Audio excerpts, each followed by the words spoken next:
नहीं दिल के बेताबियों की कसम।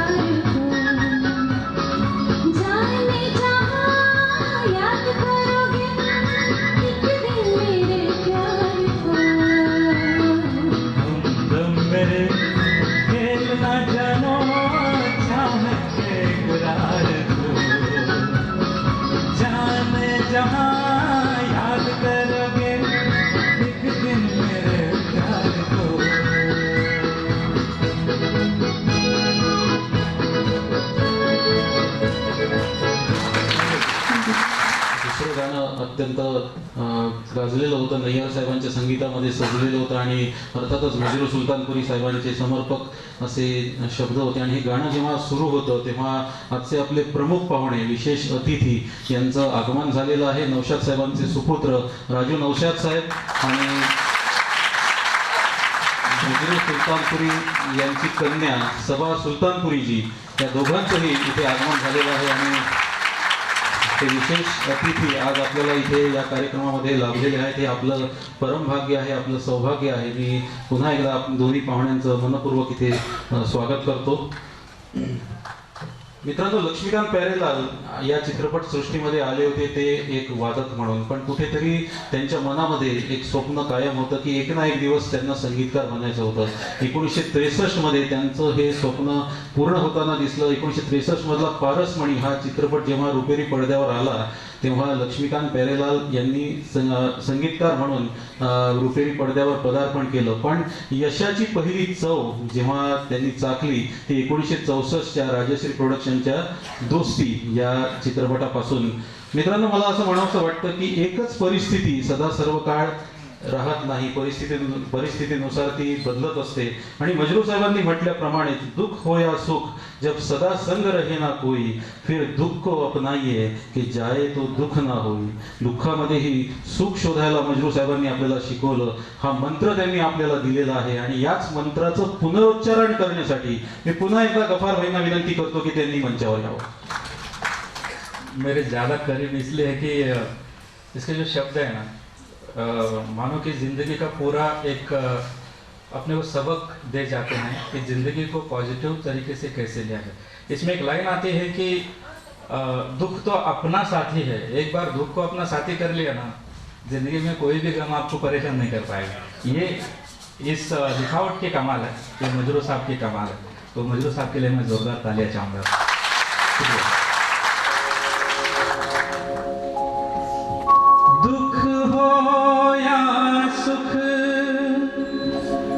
जब सदा संग रहे ना कोई फिर दुख को अपनाइए कि जाए तो दुख ना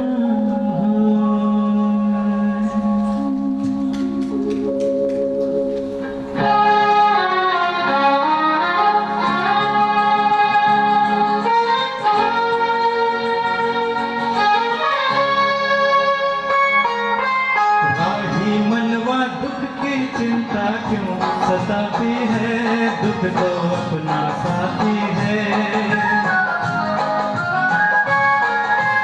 राही मनवा दुख की चिंता क्यों सताती है, दुख तो अपना साथी है. सुख है एक छाँव ढलती आती है जाती है, दुख तो अपना साथी है. राही मनवा दुख की चिंता क्यों सताती है, दुख तो अपना साथी है.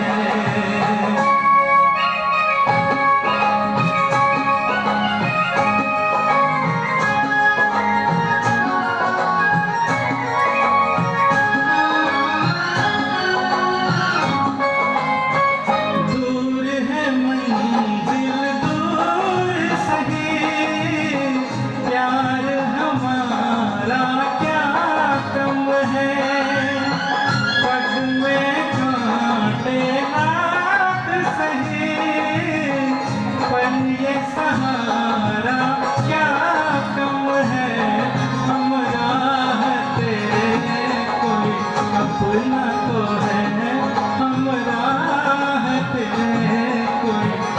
अपना तो है।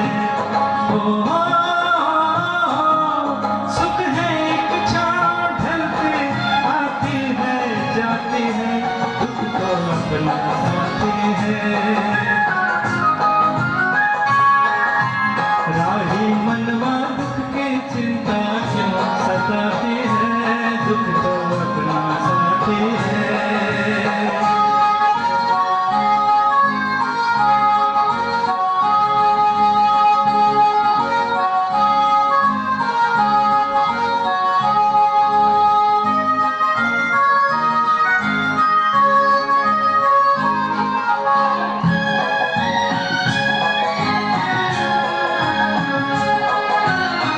दुख हो कोई तब जलते हैं, बच के दीप निगाहों में।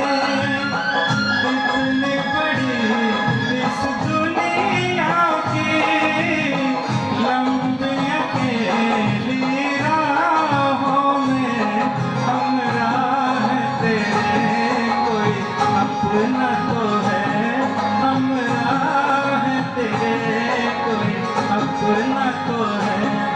ओ सुख है एक छाँव ढलती आती है जाती है, दुख तो अपना साथी है। राही मनवा दुख की चिंता क्यों सताती है, दुख तो अपना साथी है। दुख तो अपना साथी है, दुख तो अपना साथी है।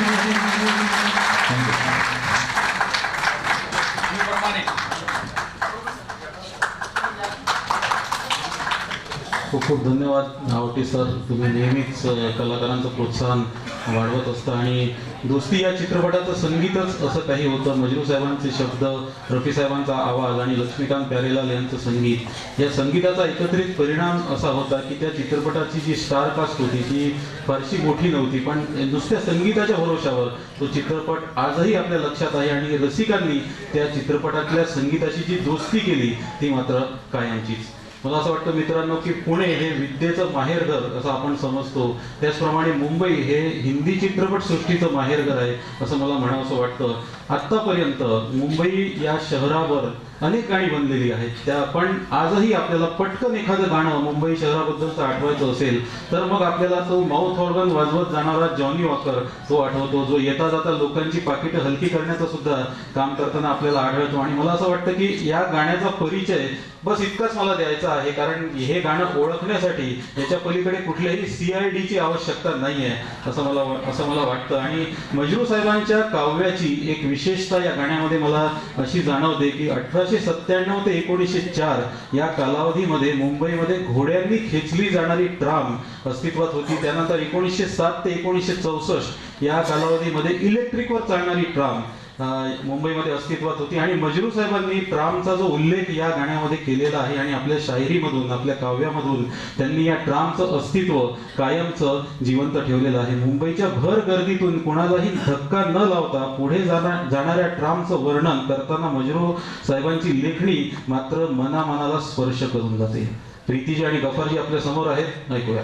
56 सालचे लिखावट आहे, तसं झालं गेलं. मे बी त्याच्या आधीचे असेल, तेव्हा ट्राम होती. हा, पण यातले जे बाकीच्या गोष्टी आहेत ना त्या आजही लागू पडतात. म्हणजे सोच मजरू साहेबांची या बाबतीत दूरदृष्टी त्यांची होती. बरोबर.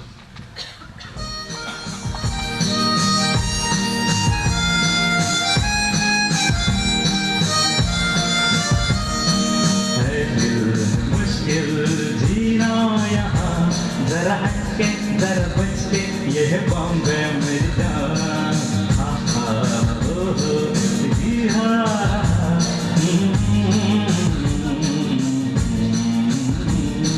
है दिल है मुश्किल जीना यहाँ, जरा हटके जरा बचके, यह बॉम्बे मेरी जान। थोडं काय झालं?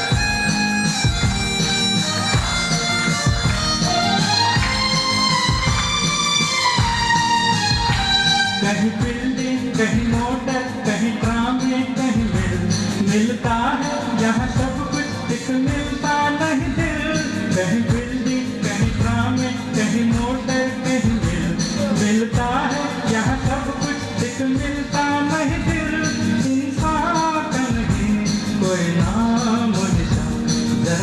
के जरा बच के ये बॉम्बे मेरी जान, है दिल है मुश्किल जीना यहाँ, जरा हट के जरा बच के ये बॉम्बे मेरी जान।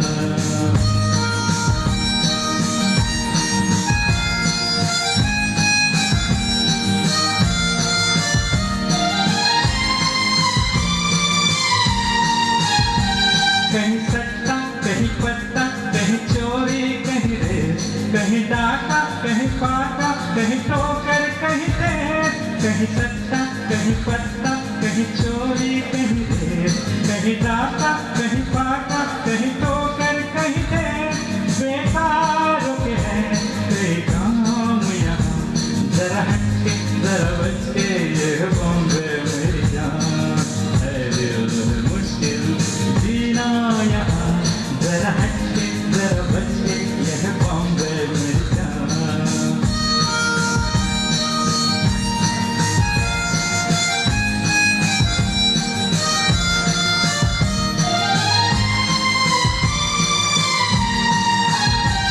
बेघर को आवारा यहाँ कहते हंस हंस, खुद काटे गले सबके कहे इसको बिजनेस, बेघर को आवारा यहाँ कहते हंस हंस, खुद काटे गले सबके कहे इसको बिजनेस, एक चीज कहे कोई नाम यहाँ, जरा हट के जरा बच के ये बॉम्बे मेरी जान, है दिल है मुश्किल जीना यहाँ, जरा हट के जरा बच के ये पुणे मेरी जान।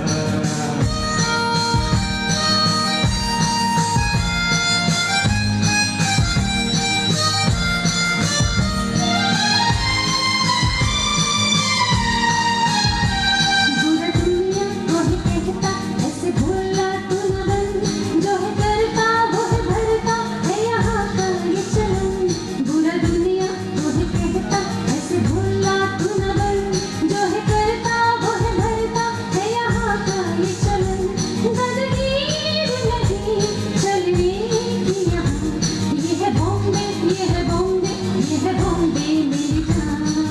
है दिल मुश्किल जीना यहाँ, जरा हट के जरा बच के ये बॉम्बे मेरी जान। मुश्किल आसान यहाँ, सुनो मिस्टर सुनो बंधु ये है बॉम्बे मेरी जान। है दिल मुश्किल जीना यहाँ, जरा हट के जरा बच के ये बॉम्बे मेरी जान। क्या बात है, क्या बात है. बहुत खूप गफारभाई और प्रीतीजी. हिंदी चित्रपट सृष्टीच्या संगीतामधलं अजून एक मोठं नाव श्री इनॉक डॅनियल सर यांचं सुद्धा इथे आगमन झालेलं आहे. एकदा जोरदार टाळ्या इनॉक डॅनियल सरांसाठी. गफारभाईंनी मगाशी म्हटलं की मजरू साहेबांनी एक दूरदृष्टी त्यांची सोच होती आणि त्या पद्धतीने त्यांनी 1956च्या त्या गाण्यामध्ये लेखन केलेलं होतं.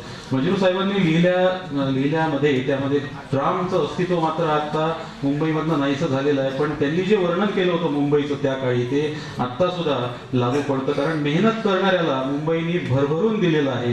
ते सत्य तेव्हाही अस्तित्वात होतं आणि ते सत्य आताही अस्तित्वामध्ये आहे. थोडंसं रवी आणि मजरू सुलतानपुरी या कॉम्बिनेशनकडे आता आपण वळणार आहोत. त्या दोघांनी मिळून